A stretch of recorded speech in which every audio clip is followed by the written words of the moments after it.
तर शिर्डीत सुद्धा हा अलर्ट जारी करण्यात आलेला आहे आणि शिर्डीमध्ये नेमकी काय सध्या परिस्थिती आहे, कशा पद्धतीने सुरक्षेची काळजी घेतली गेली आहे हे आमचे प्रतिनिधी आपल्याला सांगतील. बघूया.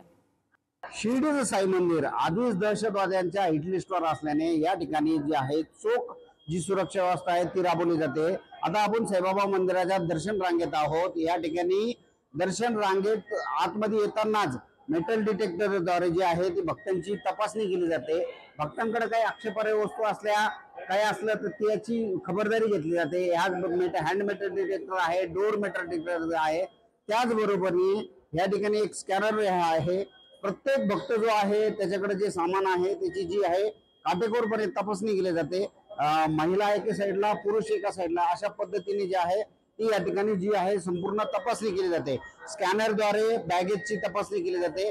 एकंदरीतच साईबाबा मंदिराला याआधीही जे अलर्ट देण्यात आले होते त्या अलर्टच्या पार्श्वभूमीवर आज पुन्हा दिल्ली येथे झालेल्या बॉम्बस्फोटानंतर शिर्डीची जी सुरक्षा व्यवस्था आहे ती चोख करण्यात आलेली दिसून येते. शिर्डीच्या सुरक्षा व्यवस्थेच्या मध्ये साधारणतः 100 पोलीस जे आहेत ते सुरक्षा व्यवस्थेसाठी तैनात केलेले आहेत. त्याचबरोबरीने MSF चे जवानही या ठिकाणी तैनात केलेले दिसून येत आहे. शिर्डीला जशी गर्दी वाढते त्याप्रमाणे शिर्डीच्या सुरक्षा व्यवस्थेचा हा वेळोवेळी आढावा घेतला जातो. साईबाबा मंदिरातही रोज डॉग स्कॅनरद्वारे बॉम्ब शोधक पथकाद्वारे जी आहे ती तपासणी केली जाते. एकंदरीत जी आहे ती शिर्डीची सुरक्षा व्यवस्था जी चोख असल्याचे दिसून येत आहे. प्रशांत शर्मा, पुढे न्यूज, शिर्डी, आयलंड.